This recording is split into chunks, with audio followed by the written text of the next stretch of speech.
여러분 안녕하십니까? 예상했던 대로 미국이 기준금리를 인상하면서 22년 만에 가장 높은 수준까지 올라왔습니다. 제롬 파월 연준 의장은 9월 금리 인상과 동결 가능성을 모두 열어놨습니다. 김원배 기자가 보도합니다. 미국 중앙은행인 연방준비제도가 예상대로 기준금리를 0.25%포인트 인상했습니다. 지난해 3월 이후 11번째 인상입니다. 미국의 기준금리는 5.25에서 5.5% 사이로 상승해 2001년 1월 이후 22년 만에 최고 수준을 기록했습니다. 우리나라의 기준금리보다 최대 2%포인트 높아져 한미 기준금리 차는 역대 최대가 됐습니다. 제롬 파월 연준 의장은 기자회견에서 오는 9월에 기준금리를 인상할 가능성과 동결할 가능성을 모두 열어놨습니다. It is certainly possible that we would raise funds again at the September meeting if the data warranted. And I would also say it's possible that we would choose to hold steady at that meeting. We're going to be making careful assessments, as I said, meeting by meeting. 파월 의장은 시장의 금리 인상 종료 기대에 불을 붙인 미국의 6월 소비자 물가지수 상승률 둔화에 대해선 한 번의 좋은 지표일 뿐이라며 지나친 의미 부여를 경계했습니다. 오히려 아직은 인플레이션이 지나치게 높다며 통화 긴축 기조 유지에 무게를 실었습니다. 파월 의장은 미국의 물가 상승률이 연준 목표치인 2%보다 훨씬 높은 수준에 머무르고 있다며 물가 상승률을 2%로 되돌리는 것은 갈 길이 먼 과정이라고 평가했습니다. 뉴욕 증시는 혼조세로 마감했습니다. 다우지수는 13거래일 연속 상승해 1987년 1월 이후 최장기 상승세를 기록했습니다. 다우지수의 상승은 연준의 기준금리 인상에도 시장금리는 하락한 데 따른 것입니다. 파월 의장이 연내 기준금리 인하 가능성에 대해 이번에도 선을 그었지만 투자자들은 추가적인 금리 인상은 없을 것이라는 데 베팅하는 분위기입니다. YTN 김원배입니다. 네, 경기가 둔화하고 있는데도 미국이 금리 인상을 강행한 배경엔 잘 잡히지 않는 물가가 있었습니다. 미국의 지난달 물가 상승률은 3%로 목표치인 2%를 웃돌고 있습니다. 상승폭이 크게 둔화하긴 했지만 여전히 목표치인 2%에는 못 미칩니다. 유로존은 인플레이션이 5.5% 수준으로 미국보다 물가 상승 압박이 더 거셉니다. 유럽의 중앙은행도 오늘 저녁에 기준금리 결정을 앞두고 있는데 역시 0.25%포인트 금리 인상 단행이 확실시되고 있습니다. 네, 아르헨티나는 상황이 더 심각합니다. 인플레이션율 100%를 넘었고 기준금리 무려 97%에 달합니다. 아르헨티나에 이어 튀르키예는 기준금리가 17.5%, 브라질 13.75%, 멕시코는 11.25% 등 세계 각국이 치솟는 물가를 잡기 위해 통화 전쟁을 벌이고 있습니다. 주요국들 가운데 유일하게 마이너스 금리로 가장 느슨한 통화 정책을 유지하고 있는 나라 바로 일본입니다. 내일 낮에 기준금리를 결정하는데 이번 달도 금리를 동결할 걸로 예상되지만 상황은 녹록지 않습니다. 일본 역시 지난달 인플레이션이 3%대로 물가 상승 압박이 여전히 강한 데다 낮은 금리 탓에 엔화 가치도 갈수록 떨어져서 통화 정책 전환이 필요하다는 의견이 우세합니다. 미국의 금리 인상으로 우리나라와 차이는 역대 최대 폭으로 벌어졌습니다. 정부는 필요하면 시장 안정 조치를 시행하겠다는 방침인데 우리 주식시장은 장 초반 혼조세를 보이다가 지금은 상승 전환했습니다. 취재기자 연결합니다. 엄윤주 기자. 네, 한국거래소입니다. 네, 일단 오늘 금융시장 반응부터 전해주시죠. 네, 오늘 코스피는 상승 출발했습니다. 어제보다 0.29% 올라 2,599.82로 개장했는데요. 지금은 2,610선까지 회복했습니다. 반면 코스닥 지수는 어제보다 0.35% 하락 출발했는데 지금은 900선대에서 거래되고 있습니다. 마찬가지로 환율도 하락 출발했습니다. 오늘 서울 외환시장에서 환율은 어제보다 3.4원 내린 1271.1원에 개장했고 지금은 1274원대에서 움직이고 있습니다.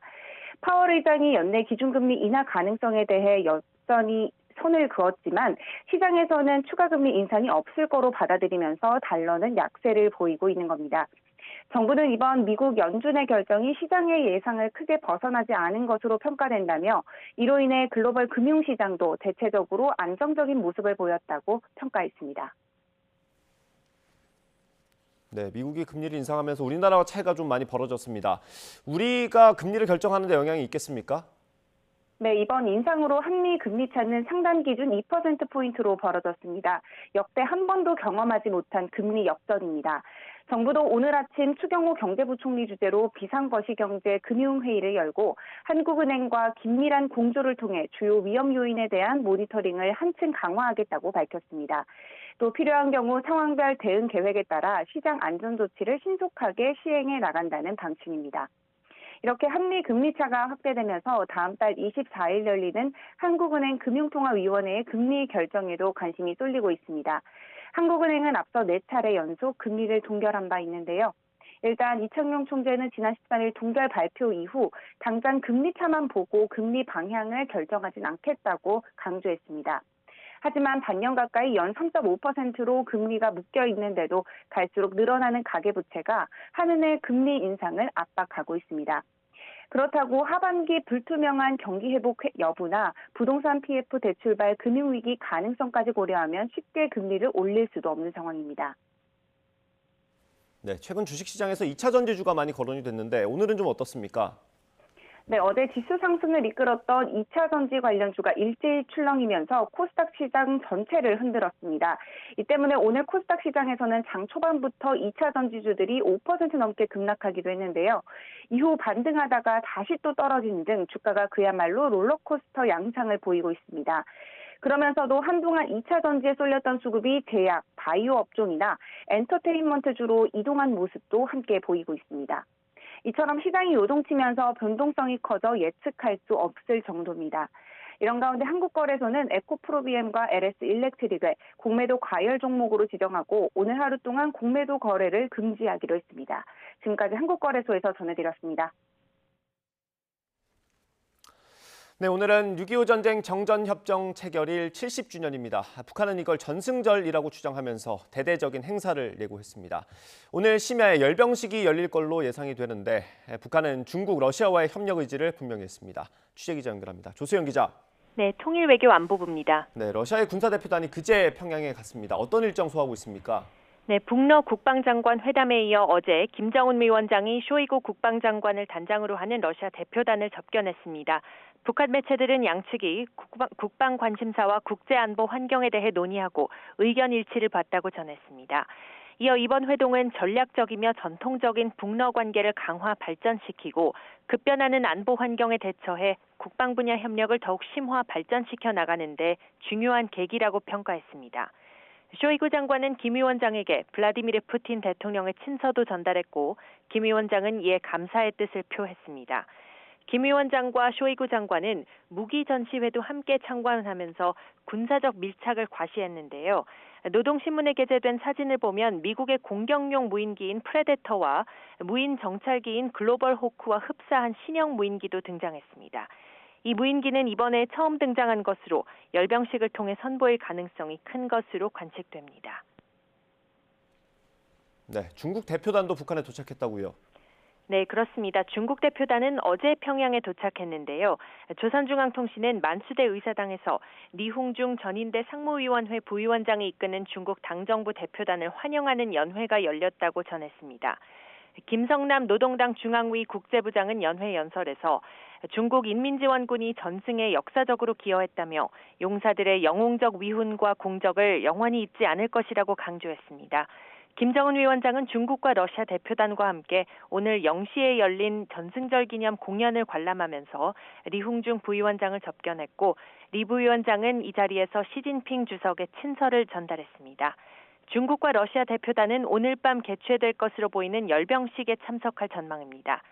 북한이 지난 2월 건군절 75주년 열병식에서 처음 공개한 화성 18형 대륙간 탄도미사일과 함께 괴물 ICBM으로 불리는 화성 17형, 또 극초음속 미사일, 신형 무인기, 그리고 신형 핵탄두나 SLBM을 선보일지도 관심입니다. 지금까지 통일외교안보부에서 YTN 조수현입니다. 네, 오늘 국회에선 홍수에 취약한 지방하천 관리를 강화하는 법안이 처리될 걸로 보입니다. 다른 대책들도 논의에 속도가 붙고 있는데 쟁점 현안을 둘러싼 여야 신경전은 여전합니다. 취재기자 연결해 보겠습니다. 김경수 기자. 네, 국회입니다. 네, 오늘 본회의에 올라가는 게 하천법 개정안인 거죠? 네, 하천법 개정안은 홍수 우려가 있는 지방 하천의 제방공사 등 정비 비용을 국가가 부담할 수 있게 하는 게 핵심입니다. 지방 하천 관리 책임 있는 지방자치단체가 예산 부족으로 겪는 어려움을 해소하고 제방 관리 부실로 수해가 발생하는 걸 막겠다는 겁니다. 오늘 오전 국회 법제사법위원회 심의를 거쳐서 오후에 본회의도 무난하게 통과할 것으로 보입니다. 다만 어제 하천법과 함께 상임위를 통과한 도시하천유역 침수 피해 방지 대책법 제정안은 추가로 법사위 논의를 거칠 예정이라 7월 내 처리는 어렵게 됐습니다. 하지만 여야 이견이 큰 건 아니어서 다음 달 국회에서 통과될 거란 관측이 우세합니다. 오늘 여야 지도부도 한 목소리로 수해 대책을 강조했습니다. 전북 군산 현장 최고위원회의에서 나온 국민의힘 김기현 대표 발언과 민주당 이재명 대표의 국회 의원총회 발언 차례로 들어보겠습니다. 그래서 내일 저희들이 고위당정 회의를 하면서 보다 항구적인 자연재해 안전대책, 치수관리 대책을 강구하는 방안을 저희들이 모색해서 발표하려고 합니다만 시간이 걸리더라도 이 문제를 꼭 해결해야 되겠다 그런 생각. 실제 피해보다 턱없이 부족한 보상 규모, 지원도 반드시 현실화해야 되겠습니다. 우리가 현장에 농민들로부터 참으로 많이 들은 이야기입니다. 관련 법령 정비를 서두르자는 제안을 여당에 드리는 바입니다. 네, 이 수해 대책을 놓고는 좀 공감대가 있는 것 같은데 이견이 있는 쟁점들이 좀 있죠. 네, 우선 서울 양평고속도로 종점 변경 의혹을 두고 여야 대치 전선이 가팔라지고 있습니다. 어제 오전 10시에 시작해서 오늘 새벽 1시 반까지 이어진 국회 국토교통위원회 현안 질의에서도 치열한 공방이 이어졌습니다. 국민의힘과 원희룡 국토부 장관은 야당의 대통령 처가 특혜 의혹 제기는 거짓 선동이라고 거듭 주장했지만 민주당은 의혹이 여전히 해소되지 않았다며 국정조사를 추진하겠다는 방침입니다. 의혹들이 여전히 남아있는 상태라고 판단됐기 때문에 국정조사의 필요성이 존재한다. 따라서 예정대로 국정조사 요구서를 제출할 예정입니다. 후쿠시마 원전 오염수를 둘러싼 공방도 재차 수면 위로 떠오르는 모습입니다. 민주당은 오늘 오염수 해양 투기 저지 총괄 대책위 첫 회의를 열어 향후 대응 방안을 발표하면서 원전 오염수 방류 문제를 다시 부각할 것으로 보입니다. 이에 맞서 국민의힘도 민주당의 선동으로 어민이 피해를 본다며 어민을 돕는 차원에서 이번 여름 휴가를 어촌으로 가자는 캠페인을 시작했습니다. 후쿠시마 오염 처리수가 아직 방류도 안 됐는데 민주당의 괴담 선동으로 어촌과 어민들이 생계를 위협받고 있습니다. 한편 오늘 국회 본회의가 끝난 직후에는 국회 윤리특별위원회가 가상자산 거래 논란으로 제소된 김남국 의원 징계 절차를 논의합니다. 국민의힘과 민주당이 각각 맡고 있는 1, 2 소위원회 가운데 어디에 징계안 심의를 맡길지를 두고 신경전이 예상됩니다. 지금까지 국회에서 전해드렸습니다.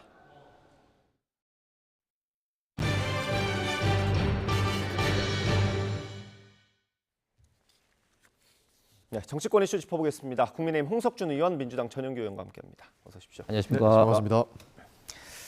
네, 어제 홍준표 대구시장에 대한 윤리위 징계 결과가 나왔습니다. 당원권 정지 10개월.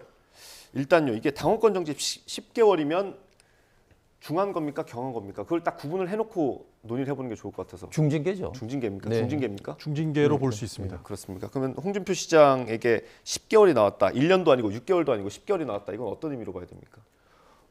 일단 그 홍준표 그 시장이 물론 이제 사과를 하고 또 예천 수해 현장 복구에도 열심히 봉사하시고 했지만 일단은 이제 그 수해 기간이었던 한 시간이지만 기간은 짧습니다만 골프를 치고 또 특히 그 이후에 또 기자들하고 문답하는 과정에서 좀 적절치 못한 좀 발언으로 좀 분노를 일으킨 것이 국민들 어떤 눈높이에 맞지 않았다, 공감대에 맞지 않았다 이런 어떤 시각이 좀 있었지 않습니까? 거기에 대해서 좀 윤리에서 중징계를 했는데 요즘 저희 당 분위기는 윤리위가 굉장히 무섭습니다. 무섭습니까? 예, 얼마 전에 이제 그 김재원 최고라든지 태영호 최고도 아주 중징계를 받았기 때문에 예상은 어느 정도는 했습니다만 굉장히 좀 중징계를 받았다. 좀 네. 이렇게 좀 생각이 됩니다. 예, 의원님 어떻게 보셨어요? 중징계가 저는 필수적이었다 이렇게 보고 있습니다. 결국에는 지금은 국회의원 신분이 아니고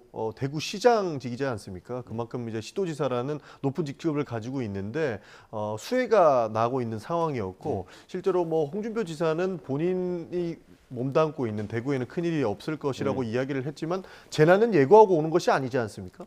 그런 측면에서 많은 그 공직자들이 다시 한번 공직자의 자세를 다다듬기 위해서는 국민의힘에서 홍준표 시장을 대하는 태도가 중요했다고 보는데 네. 그 측면에서 중징계가 불가피했다 저는 그렇게 보고 있습니다. 그 사과도 하고요. 말씀하신 대로 봉사활동 사흘 동안 예천에서 하지 않았습니까? 하시죠. 예.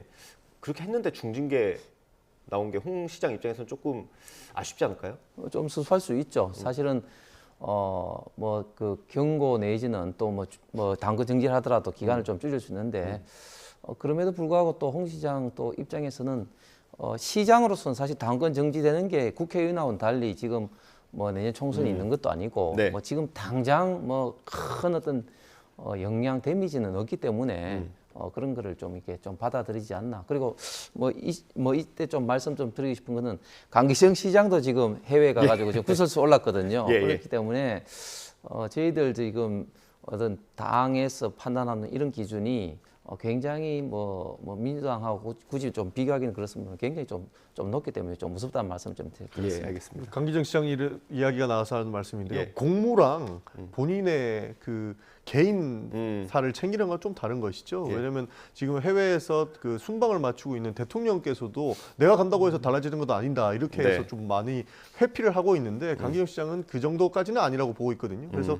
공무를 다하고 있는 것과 지금 홍준표 시장이 수혜지 그 시간에 이제 네. 골프를 치러 갔던 내용 그리고 내가 골프를 치러 가는 것은 공무원이 할 수 있는 일이다라고 했던 태도 논란에 대해서 네. 이 부분은 좀 다르게 볼 필요가 있다 저는 그렇게 보고 있습니다. 예, 이 기간이 보통 6개월, 1년, 뭐 2년 뭐 이렇게 잘라서 하지 않습니까? 근데 그 10개월이 나온 게 일각에서는 총선 때까지는 일단 좀 자중하고 있어라 이런 메시지라는 분석도 있던데 그건 어떻게 보세요? 그러니까 보통 6개월에서 1년 정도가 우리가 많이 봤던 그런 사례들이었죠. 딱 잘라서 이렇게 6개월, 1년 뭐 이렇게 하지 않습니까? 그렇죠. 보통 예. 이제 6개월, 1년이 이게 좀 많이 사용됐던 사례들인데 10개월이라고 하면 총선 때까지는 좀 가만히 있어라. 만약에 총선 전에 들어와 가지고 또다시 한번 당에다 쓴소리를 한다거나 총선에 대해서 왈가왈부했을 때에는 국민의힘에서는 큰 부담으로 작용할 수 있다고 본 것 같습니다. 네. 그래서 총선 때까지는 들어오지 않는 방안을 선택해서 아마 당원권 정지 10개월 정도의 징계를 내리지 않았을까 그렇게 추정하고 그거하고는 있습니다. 아무 관계는 없는 것 같습니다. 왜냐하면 당권이 없다고 해서 홍준표 시장이 이 발언을 멘트를 안 하려던 그런 스타일은 아닌 거죠. 그래서 본인이 당원권 정지됐지만 발언권은 정지되지 않았다. 뭐 그런 이걸 내기 때문에 그거하고는 아무 관계 없는 것 같습니다. 그렇습니다. 확실히 부담 측면에서는 저는 작용을 할 거라고 보는 게 지금 이준석 대표도 당원권 정지 중 아닙니까? 예. 이준석 대표가 국민의힘의 당적을 가지고 있으면서 국민의힘이 비판하고 윤석열 대통령이 잘 못하고 있는 점을 이렇게 비판하는 부분 훨씬 더 아프거든요. 아마 홍 시장도 똑같은 느낌일 거라고 봅니다. 국민의힘에서 총선 전에 무슨 사례든지 안 좋은 일들이 하나라도 일어나지 않을 거라는 장담을 못하고 있는 상황 아닙니까? 거기에서 국민의힘 당적을 가지고 있는 대구시장인 홍준표가 비판하는 것과 무소속 대구시장 홍준표가 비판하는 것은 받아들이는 입장에서는 아마 수위 차이가 조금 있을 거라고 보고 있습니다. 그래서 우리가 말은 좀 조심스럽게 하지만 그 부담성을 조금이라도 줄이기 위해서 당원권 정지 10개월이라는 징계를 내리지 않았을까 저는 그렇게 보고 있습니다. 그러니까 그런 해석은 가능하지 않습니까? 10개월이면 이제 총선 때까지고요. 그 징계 기간 중에 말이나 어떤 실수를 하면 가중해서 처벌할 수 있지 않습니까? 그렇습니다. 예. 그렇기 때문에 그런 메시지로 받아들일 수 있는 거 당연한 아니에요? 말씀입니다. 그 이제 징계 양정이 이제 그 경고, 당권 정지 그리고 이제 그 당에서 이제 탈당 권유? 탈당 권유가 있기 때문에 사실은 뭐 유사한 어떤 그런 사례가 있으면 당연히 이제 가중되는 어떤 그런 어떤 징계 그러니까요. 절차를 밟을 네. 수밖에 없는 것이죠. 예. 그러니까 이런 걸 해석하는 입장에서는 그렇게 생각을 하는 거죠. 혹시나 공천 과정에 잡음이 생기고 홍준표 시장이 거기에다가 공격을 하게 되면 좀 논란이 될 수 있으니 그걸 사전에 차단하는 거 아니냐 이런 그런 관계가 없죠. 해석입니다. 왜냐하면 당권 정지 6개월 받은 거나 10개월 받은 거나 어차피 가중되는 것은 똑같은 것이지 뭐 10개월이라 더 가중되고 그런 건 없죠. 알겠습니다. 아니라고 하니까요. 해석은 여기서 마무리하겠습니다. 다음 주제에 넘어가 보겠습니다. 어제 국회가 좀 시끌시끌했습니다. 일단 한동훈 장관이 출석한 법제사법위원회, 한동훈 장관 사실 들어가기 전부터 이제 기자들과 만나서 여러 가지 얘기를 했는데 제가 영상으로 하나 묶어봤습니다. 이거 보고 얘기 이어가겠습니다.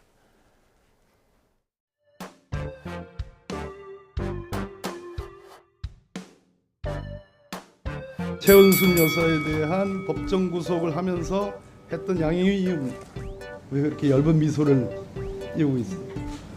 이 점에 대해서 제 표정까지 관리하십니까? 혹시 뭐 관리하는 게 제가 관리한다 관리됩니까? 그러니까요. 이 사안은 사법 시스템에 따라 진행된 사안이고 재판이 진행 중인 상황입니다. 지금 민주당처럼 이화영 진술을 번복하기 위해서 이렇게 사법 시스템에 개입하려는 시도 이 재판 내내 전혀 없었습니다. 내가 이자를 물은 게 아니고 최자를 물었는데 왜 이자로 답을 해요? 위원님 여기 소리 지르는 데가 아니지 않습니까? 말씀하십시오. 내가 소리 질렀습니까 그동안? 자주 지르셨죠. 말씀하세요. 가볍기가 정말 깃털 같아요. 제가 여기 위원이 훈계 들으러 온 것은 아니고요. 질문을 해주시면 됩니다.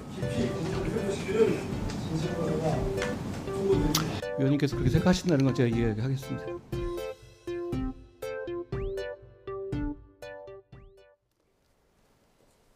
뭐 일단 논의 내용에 대해서 다루기 전에 일단 한동훈 장관의 어떤 상임위 태도라고 할까요? 그 부분에 대해서 어떻게 보십니까?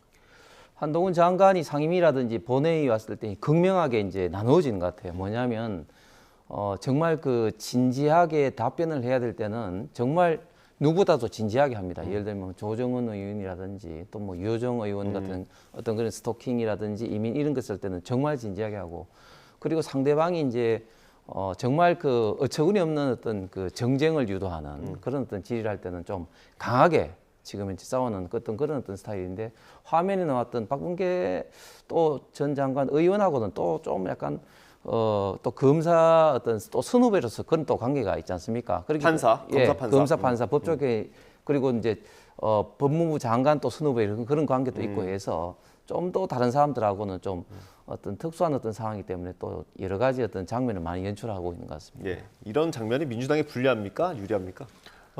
민주당의 유불리를 떠나서 한동훈 장관에게는 자승자박으로 돌아올 것 같습니다. 결국에는 법무부 장관이라는 자리 자체가 사실 그 내각 중에서도 굉장히 좀 무거운 자리 중에 하나지 않습니까? 왜냐하면 사법 시스템을 노고하고 실제로 본인이 한 말 자체가 대한민국 사법 시스템을 전반적으로 바꿀 수 있는 굉장히 중차대한 자리인데 그 자리에 앉아서 저렇게 가벼운 모습들을 보인다는 것, 이거는 한동훈 장관의 자승자박으로 돌아올 가능성이 높습니다.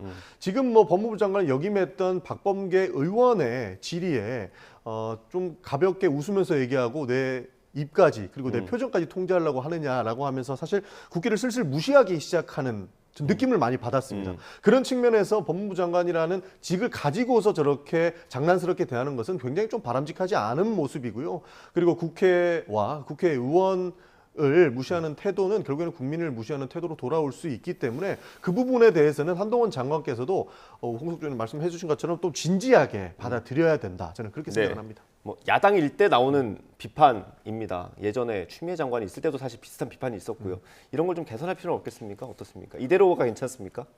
당연히 뭐 개선돼야 될 부분은 개선돼야 되겠지만, 그러나 이제 민주당에서도 생각을 해봐야 될 게, 사실은 이제 좀 집요하게 공격하는 것은 민주당이 저희들보다 훨씬 더 수가 높거든요. 네. 그런데 과연 이제 그런 것들이 결과가 어땠느냐? 추미애 장관 시절에 지금 윤석열 검찰총장을 굉장히 많이 이제 좀 괴롭히면서 윤석열 총장의 정치적인 어떤 겁을 높였지 않습니까? 네. 지금 한동훈 장관도 지금 벌써 대선 주자 반열급으로 왔는데, 그 민당에서 좀 집중적으로 좀 공격을 많이 한 어떤 그런 국무위원이죠, 장관이죠. 그런데 그 결과가 어떻겠냐면은 계속해서 민주당 의원들이 뭐 이모라든지 쓰레미라든지 청문회부터 해서 뭐 헛발질이라든지 또 대정부 질의라든지 또 상임위원회에서 할 때 한동훈 장관은 어떻게 보면 좀 코너에 좀 몰고 어떤 정치적으로 내지는 어떤 정책적으로 좀 어떤 어려움에 공격이 빠뜨리지는 못하고 계속해서 당하는 모습을 보여줌을 통해서 네. 사실 한동훈 장관의 어떤 급이 굉장히 지금 많이 올랐죠. 사실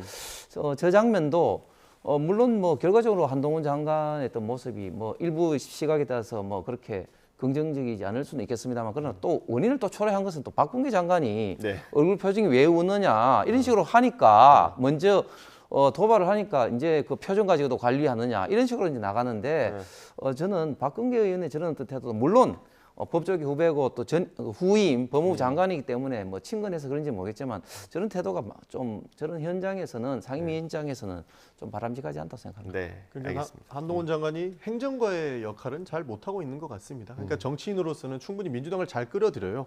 왜냐하면 대통령 장모 구속을 이야기했을 때에도 민주당의 정쟁을 탓했거든요. 그러면서 민주당과의 본인의 각을 세우는 이 정치적인 역할은 분명히 뚜렷하게 잘하고 있는 것 같은데 법무부 장관으로서 저렇게 가벼운 모습을 보이는 것 그리고 조롱 섞인 이야기를 국회에 와서 하는 것은 굉장히 좀 본인한테 자승자복으로 돌아올 것이라는 얘기를 한 번 더 드리고 싶습니다.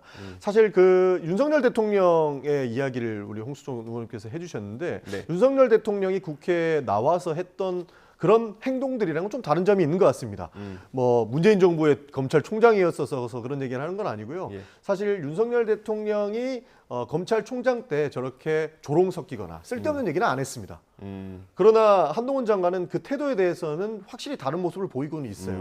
정치적으로 본인이 민주당과의 각을 잡는 모습들은 좋지만 국회를 무시하거나 조롱하거나 쓸데없는 이야기로 내용들을 호도하는 형태는 안 보였었거든요. 윤석열 대통령께서는. 그런데 한동훈 장관은 법무부 장관에 앉아서 이런 모습 좀 보이고 있기 때문에 국민들에게 지탄을 받을 수 있는 그런 상황이 연출되고 있다. 저는 그렇게 보고 있습니다. 예, 알겠습니다. 어제 법사위에서 주로 다뤄졌던 내용들을 좀 보겠습니다. 이화영 전 부지사의 재판이 조금 전화는 저희 입장에서 좀 혼란스럽습니다. 뭐 아내가 변호인단을 해임했다가 다시 이화영 전 부지사는 내 뜻이 아니라고 했다가 민주당에서는 검찰이 회유하고 있다고 하고 한동훈 장관은 민주당에서 압박하고 있다고 하고 이걸 어떻게 봐야 될지 의원님.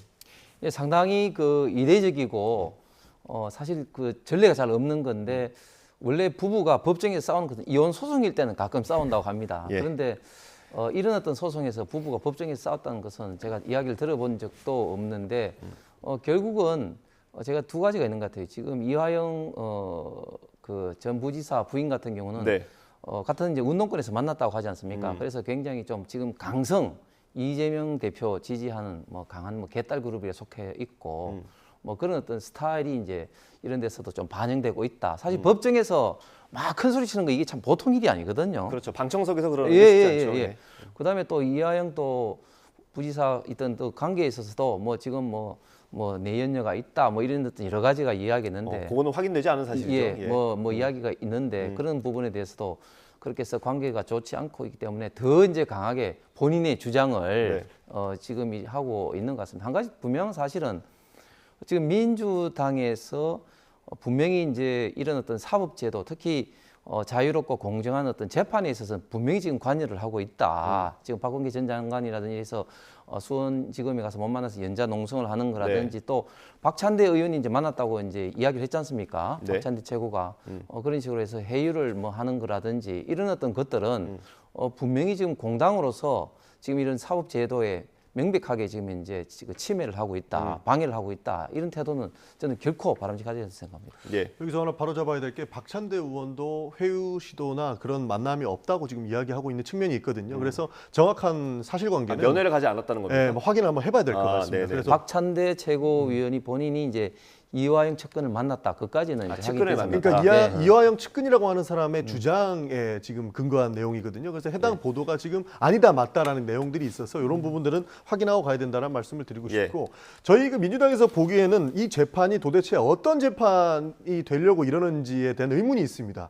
어떤 내용이냐면 원래 재판이라고 하면은 사실에 근거해서 그리고 증거에 근거해서 해야 되지 않습니까? 그런데 그런 내용이 전혀 없이 말뿐인 재판인 겁니다. 이화영 부지사의 말 한마디로 재판이 어디로 튈지 모르는 이런 상황 속에서 그 변호인이라고 하는 사람들이 계속 말이 달라지고 있고 변호인조차 회유를 당하고 있는 모습처럼 보이고 있다라고 주장을 하고 있는 부분이거든요. 이화영 부지사의 아내분께서. 그래서 해임까지 갔다고 하는데 우리가 CG에서 봤다시피 이화영 부지사의 아내분께서 하는 얘기가 뭐냐면 이게 이화영 재판인가 이재명 재판인가 모르겠다 이런 얘기를 하세요. 정신 똑바로 차려라. 이게 이화영 재판인가 이재명 재판인가 이런 얘기를 하거든요.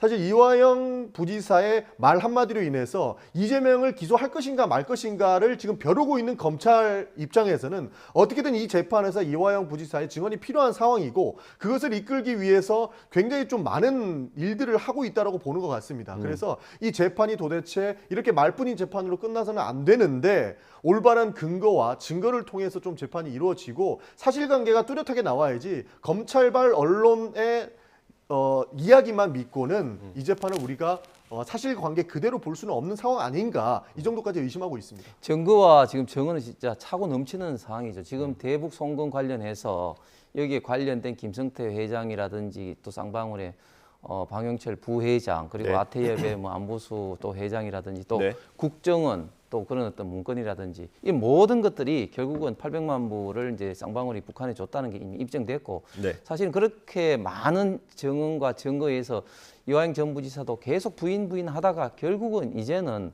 막판까지 코는 몰렸기 때문에 조금씩 이제 이야기가 이제 나오는 것이고 거기에 대해서 변호사가 법정으로 이제 이야기를 한 것이고 그것 때문에 결국은 이제 이화영 전 부지사 이제 부인이 이제 변호사를 교체하겠다고 했는데 결국 이화영 전 부지사 내 뜻이 아니다 선언했는데 조만간 내일인가요? 뭐 또 법정 정언을 이화영 전 부지사 하니까 그때 이제 결판이 나겠죠. 그러니까 네. 그 증거 의원님 잠시만요. 예. 말씀하시기 전에 요거 하나 안내를 좀 해드릴게요. 이게 이화영 측을 만난 이재명의 최측근이 박찬대 최고위원이다라는 언론 보도가 하나 있었습니다. 언론 보도가 하나 있고 이게 아마 공식적인 박찬대 최고위원의 공식적인 입장은 아직 안 나온 것 같아요. 네, 맞습니다. 일단 언론 보도로 박찬대 최고위원이 이화영 전 부지사 측근을 만났다라는 언론 보도가 있고 그 다음에 박찬대 최고위원의 어떤 공식적인 해명은 아직 안 나온 상태인 것 같습니다. 맞습니다. 예. 그렇기 때문에 사실관계를 명확하게 해야 된다는 말씀을 드렸던 것이고요. 지금 이화영 재판에 증거가 차고 넘친다고 말씀을 하시는데 그 증거도 이 방향성에서 해서 조금 바르게 봐야 될 것 같습니다. 이화영 부지사의 역할은 평화부지사였습니다. 네. 그러니까 대북 관계를 풀기 위해서 대북 사업을 제안하고 그것을 풀어나가는 것이 원래 이화영 지사의 본연의 업무였던 것이죠. 네. 여기에서 지금 대북 사업을 이재명 대표에게 보고한 것이 이게 어떠한 문제가 됐느냐를 좀 봐야 되는데 지금 쌍방울 측에서 입장을 내고 있는 것 그리고 검찰이 이야기하고 있는 것은 쌍방울이 대북 송금을 했던 내용이 이재명 대표의 대북 비용을 그러니까 방문 비용을 대납했다라고 주장을 하고 있는 것이고 지금 그 이화영 측에서 주장을 하고 있는 바는 쌍방울이 사업차 투자를 한 것이지 이것이 이재명 대표의 방북을 위해서 비용을 대납해 준 것은 전혀 아니다라고 하고 있거든요. 그래서 이 증거들을 어떤 방식으로 볼 것인가를 재판을 통해서 그리고 판사를 통해서 판결을 받아야 되는 내용인데 네. 검찰이 주장하는 그것을 그대로 받아들이기에는 굉장히 위험한 사안들이 많다. 그래서 이 내용들이 이 증거라고 하는 것들이 도대체 어디까지 믿어야 되는 것인가라는 것을 재판이 끝나기 전까지는 모른다라는 겁니다. 네. 알겠습니다. 그 지금 이화영 전 부지사가 변호인을 한 10몇 명 정도 원래 선임하지 않았습니까? 근데 만약에 검찰에 회유나 압박이 있었다면 변호인단이 가만히 있지 않았을 것 같은데 거기 변호인단에는 현근택 부원장도 포함이 돼 있고요. 근데도 검찰의 압박 회유가 있었다고 주장하시는 근거가 궁금합니다. 이화영 부지사의 아내분께서 입장문을 통해서 밝히지 않았습니까? 네. 그리고 그 일련의 재판 상황들을 보면 이화영 부지사의 구속이 사실 만료된 시기가 있었습니다. 네. 그러나 다른 사건으로 또 구속영장이 추가적으로 발부되었고 지속적으로 지금 구속된 채 재판을 받고 있는 사안들이 있는 것이죠. 네. 그 와중에 스트레스로 인해서 이가 3개 정도 빠졌다는 이야기도 있고요. 독방도 왔다 갔다 하는 소문이 있는 겁니다. 네. 사실 이 내용들을 이야기하면서 뭐 정기 고문 이런 사실 말도 안 되는 내용도 나오는데 네. 당연히 고문은 일절 없었을 것이라고 단언할 수 있을 것 같습니다. 그러나 그 정도의 준하는 정신적 스트레스는 확실히 받고 있다라는 것입니다. 독방에 들어갔던 내용, 이가 3개 정도 빠졌던 내용 이런 내용들을 이제 추려서 봤을 때 엄청난 스트레스가 있을 수 있는 것이고 검찰이 분명한 회유 그러니까 이게 말이 아다르고 어다른데 당신이 다 책임지려고 하지 말고 그냥 이재명이 관련이 있다라고 이야기하면 되지 않느냐. 이 정도의 얘기는 나왔을 것이라고 저희가 충분히 의심할 수 있는 지점이거든요. 근데 그게 예를 들어서 변호인이 입회한 상태에서 있었다면 변호인단이 가만히 있지 않았을 것 같은데. 그렇죠. 그러니까 변호인이 입회를 한 상태에서 그런 내용들이 있었느냐 아니면 이화영 지사와 검찰의 증언 내용 과정 중에 그러니까 따로 불러서 그렇죠. 입회하지 않은 상태에서 했느냐 이런 부분들도 우리가 정확하게 모르고 논평하기에는 굉장히 위험한 상황이다. 저는 그런 말씀을 드리고 싶은 것입니다. 네, 의원님.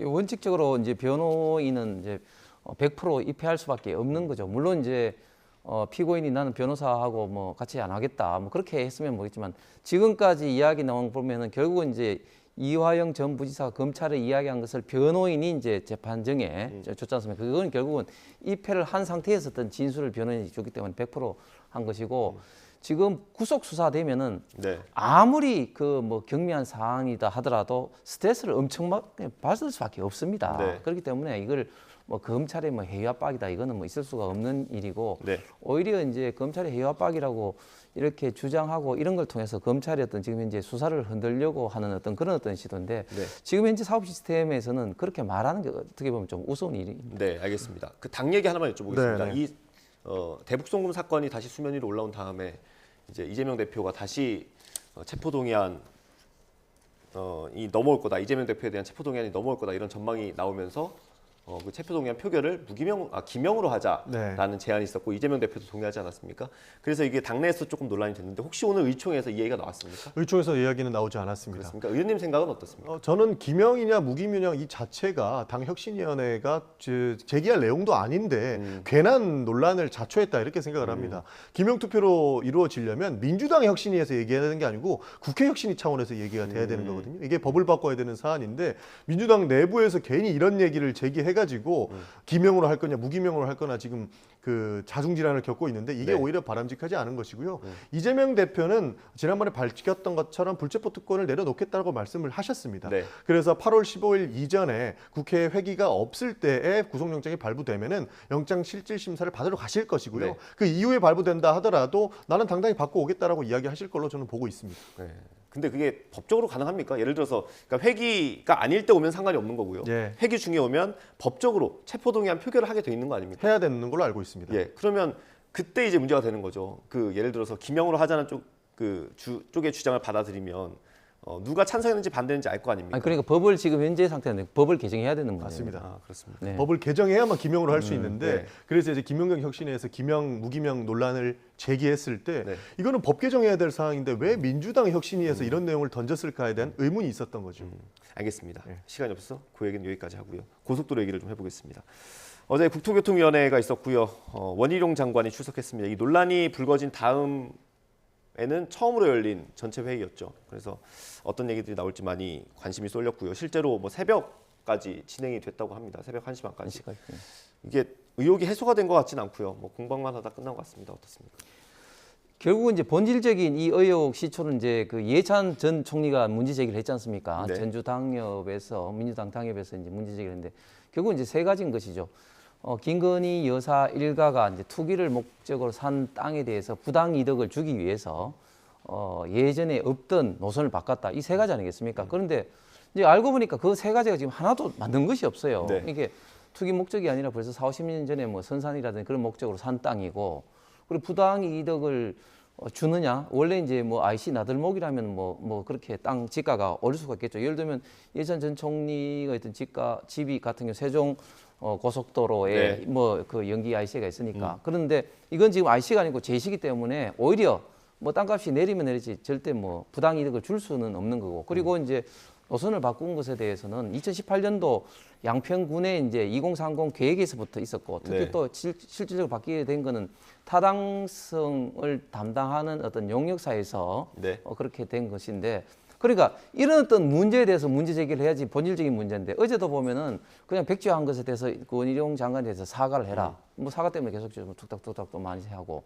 그다음에 정보를 공개하는 이 문서가 이게 정확한 거냐 뭐 이런 식으로 했단 말이죠. 뭐 자료 제출 가지고 한 1시간 반, 2시간. 예, 그러니까요. 그러니까 본질적인 어떤 문제는 이미 다 사실상은 해소됐다고 네. 저는 보여집니다. 그렇기 때문에 더 이상 없는 사안에서 사소한 또 꼬투리를 정쟁을 잡기 위해서 어제 1시 반까지 그렇게 했는데 네. 이런 문제 가지고 또 이제 국정조사까지도 한다? 이런 것은 마치 지금 문제가 되고 있지 않는 네. 사안에서 계속해서 정쟁으로 끌고 가려는 어떤 그런 시도밖에 네. 보이지 않습니다. 이게 어쨌든 앞으로도 국토위를 여러 번 열어야 될 텐데 그때마다 이 얘기를 또 할 수 없는 노릇입니다. 그래서 지금 민주당에서는 그걸 당론으로 채택한 거죠, 국정조사를. 그렇죠. 국정조사를 당론으로 지금 채택을 했을 겁니다. 제가 알고 온 거. 예, 제가 지금 백브리핑을 네. 보니까 이소영 원내대변인 백브리핑을 보니까 이 의혹에 대해서 국정조사 요구서를 제출하기로 했다, 당론으로 채택했다. 내용이 포함이 돼 있네요. 그렇습니다. 제가 의총을 마치고 나서 이 방송에 바로 온 것이거든요. 이렇게 브리핑 내용을 확실히 확인하고 말씀을 드리다는 것이 지금 확인이 된 내용이라면 그것이 맞습니다. 국정조사를 결국에는 당론으로 의결을 했고요. 지금 국회에다가 제출을 할 예정으로 알아주시면 좋을 것 같습니다. 이게 국토위에서 계속적으로 얘기할 수가 없는 것이요. 국정감사가 아니고서야 자료 제출을 사실상 기피하는 상황들이 굉장히 많이 연출돼 있습니다. 그래서 가장 강도가 높은 국정조사가 필요한 상황까지로 보고 있습니다. 어저께도 원희룡 장관하고 지속적으로 이야기가 됐던 부분들이 왜 자료를 안 내놓느냐에 대한 것이었습니다. 그러면서 이제 갑론을박이 나왔던 것인데 국정조사가 필요한 것은 방금 앵커께서 말씀하신 것처럼 국토위에서 계속 이 문제만 가지고 논의할 수는 없지 않습니까? 그렇기 때문에 이 의혹을 정확하게 해소하기 위해서는 국정조사를 통해서 밝혀야 된다는 말씀을 드리고 싶고 좀 전에 홍 의원께서 말씀을 해주셨지만 민주당에서 이 원인 제공을 했다고 말씀을 주시는데 많은 국민들께서 알고 계실 거라고 생각합니다. 지금 이 양평 고속도로의 원인 제공은 윤석열 정부의 국토부인 거예요. 15년 정도부터 전부터 수건 사업이던 양평 고속도로가 갑자기 윤석열 정부 들어와서 노선 변경이 이루어졌던 것이고 이게 예비 타당성 조사가 끝난 이후에 갑작스럽게 옮겨졌다는 얘기거든요. 근데 거기에 갑자기 튀어나온 것이 윤석열 부부의 땅이 있다라는 겁니다. 이 원인 제공을 민주당이 했다라고 하는 것이 국민들께 납득이 가능하겠느냐라는 쟁점부터 봐야 되는 것이고 이것을 명확하게 해소하기 위해서는 국정조사가 필요할 뿐이다. 저는 이런 말씀 드리고 싶습니다. 국정조사는 당연히 수용을 안 하실 것 같고요. 이재명 대표가 오늘 의총에서 이런 얘기를 했네요. 이 서울 양평고속도로 문제는 아무리 이해하려고 해도 이해할 수 없는 명백한 국정농단 사례다라고 했습니다. 그래서 뭐 국정농단이 뭔지 모르겠습니다만 자 다시 정리를 하면 양평고속도로가 15년부터 논의가 됐는데 지금 현재 있는 그 예비 타당성의 이 노선으로 뭐 그렇게 전부터 이제 확정이 된 거는 이제 아니죠. 그 다음에 이제 두 번째는 계속 이야기가 됐습니다만은 국토부에서 99년 예타 제도가 생긴 이후로 24개 있던 도로가 통과되는데 그 중에 한 14개가 예타 노선하고 달리 이제 노선이 바뀌었다는 것이고 지금 앵커 뒤에 있는 화면에 있습니다만 저것이 이제 양설이 아닙니까? 예타에 있는 저기에 결국 이제 분기점이 이제 만들어지는 건데 그 타당성 그 용역사가 이제 현장 설명을 할 때 그 양설이 이장님이 와가지고 설명을 했잖아요. 자기들은 강력하게 반대다. 왜? 저곳에 이제 그 분기점이 이제 생기다 보면은 결국은 마을 전체가 이제 다 덮이게 되고. 저 교량에 교량을 붙여야 되는 그렇습니다. 상황인 거죠. 그리고 양쪽에 이제 터널이 있지 않습니까? 그 터널도 다 확장을 해야 되기 때문에 기술적으로도 쉽지도 않고 특히 또 주민들이 강력하게 현재 지금 반대하고 있다는 것을 우리가 이미 잘 알고 있는 상황인 것이죠. 그렇기 때문에 지금 이제 타당성 조사를 할 때 그 용역사가 지금 이제 강상으로 이제 빠지는 그런 식으로 제안을 한 것이죠. 그러면 이게 뭐 마냥 미뤄둘 수 없는 사업 아닙니까? 정부가 주도했던 사업이고 1조 8천억짜리 사업인데 뭐 백지화를 하겠다라고 선언했지만 원희룡 장관도 보니까 아예 안 하겠다는 뜻은 아닌 것 같고요. 지금쯤에서 그냥 정부가 결단 내려서 의혹 제기가 있지만 우리는 소명이 됐다고 보고 추진한다라고 선언할 수는 없습니까? 저희들도 사실 그 점이 참 고민입니다. 그 언제까지 이거를 뭐 계속해서 끌 수는 없는 일이고. 근데 저는 이제 민주당에도 좀 부탁을 하고 싶은 게 결국은 이제 국정조사라든지 하면은 이제 결국은 계속해서 이제 정쟁으로 가는 거죠. 그러니까 어느 시점에는 핵심적인 어떤 의혹이 이제 풀리게 되면은 이걸 이제 좀 정리를 해야 되는데 제가 다시 말하지만 세 가지 의혹에서 정리가 됐는데 또 이걸 국정조사로 해서 계속해서 끌고 나가는 것은 이 사업에 대해서 진정으로 저는 하고 싶은 이런 어떤 문제보다는 어떤 정쟁화를 계속해서 좀 끌고 가려는 어떤 민주당의 의도가 있는 것이 아닌가 생각합니다. 그래서 사업 추진에 대해서 사업 추진 당연히 해야 되는 거 아닙니까? 그리고 원안으로 해야 된다고 보는 게 그 고속도로가 생기고 사실 부동산이 개발되고 이런 부분들은 갑작스럽게 선택되는 부분이 아니지 않습니까? 수년 전부터 예타 들어가기 전부터 논란이 돼 있었는데 갑자기 주민들이 반대해서 이것을 강상면으로 틀었다? 저는 논리적으로 이거는 바람직하지 않다고 보고 있고요. 지금 정쟁을 하지 않기 위해서 국정조사를 거부하고 그 민주당에게도 괜히 정쟁을 삼지 말아라라고 이야기를 하시는 것은 그럼 김건희 여사 땅에 고속도로 만들자라는 얘기인지 오히려 물어보고 싶은 심정입니다. 왜냐하면 이게 굉장히 위험한 선택이 될 수도 있거든요. 국정조사를 통해서 아무런 의혹 없이 의혹을 다 씻고 나서 이런 해당 내용들을 민주당에게 탓을 하면은 이해라도 하겠는데 그런 것조차 하나도 없이 갑작스럽게 정쟁을 하지 않기 위해서 국정조사하면 안 되고 그런 부분 때문에 고속도로를 빨리 추진해야 된다라고 이야기하는 것은 김건희 여사의 땅에 고속도로를 만들어 주자 그리고 그것을 묵인해달라라는 이야기로 들릴 수 있기 때문에 저는 네. 그것은 바람직하지 않다 그렇게 보고 있습니다. 알겠습니다. 오늘 말씀은 여기서 마무리하도록 하겠습니다. 네, 국민의힘 홍석준 의원, 민주당 전용기 의원과 함께했습니다. 감사합니다. 네, 감사합니다.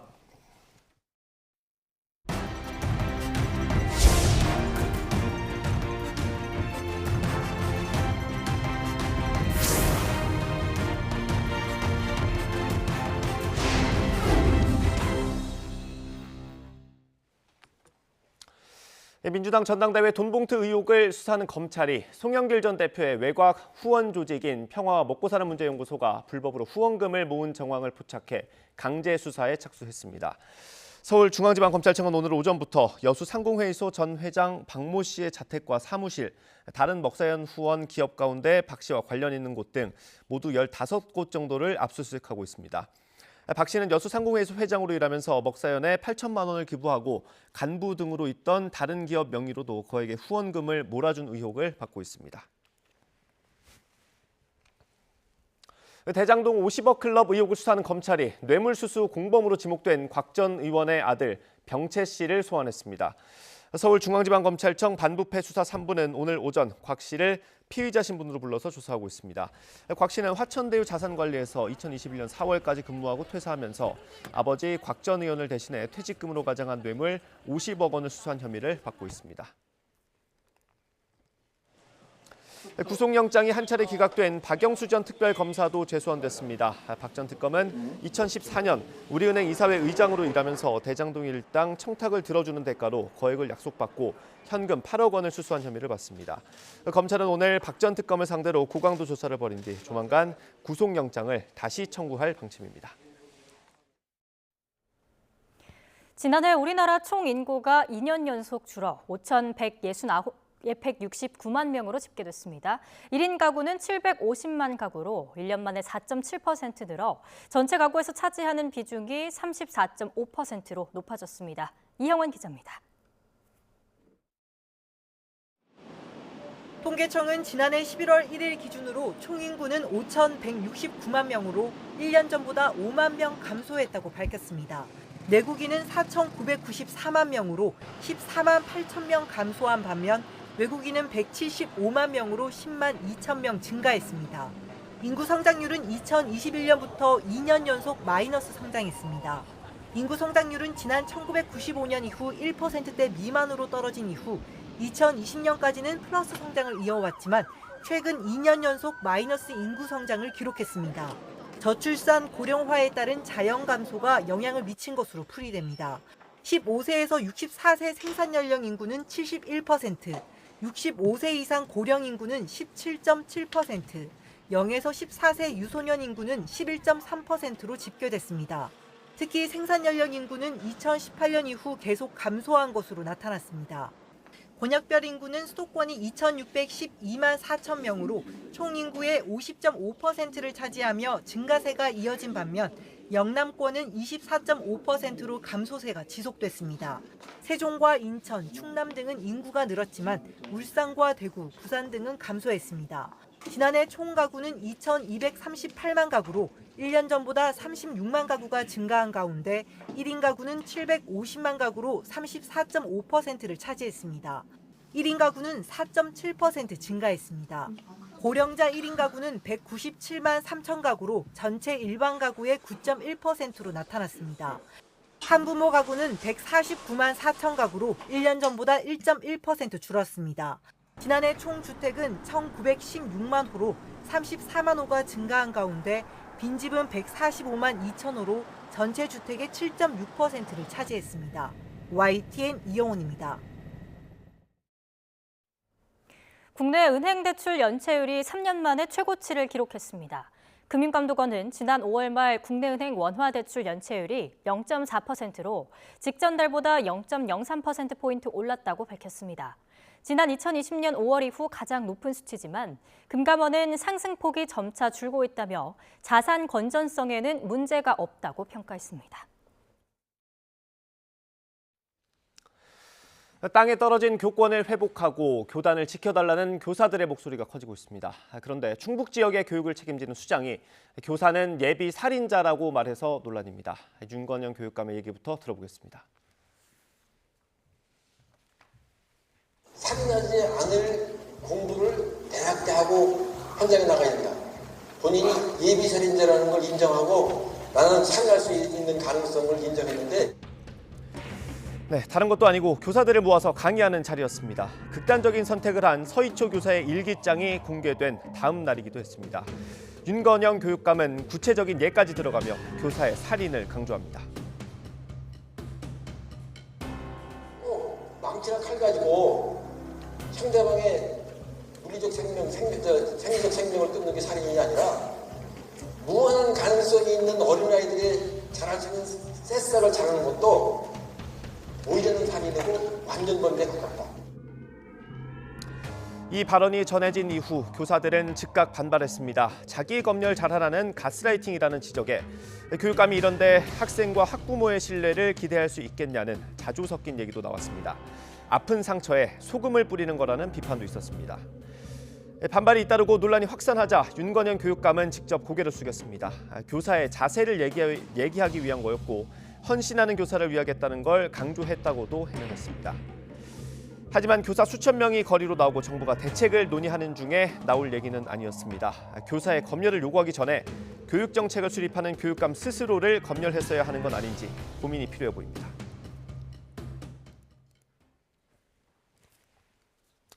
인기 웹툰인 신과 함께 등을 그린 주호민 작가가 자폐 성향의 자녀를 가르치던 특수교사를 아동학대로 신고해 논란이 일자 해당 교사의 언행에 훈육이라고 보기 힘든 상황이 있었다고 주장했습니다.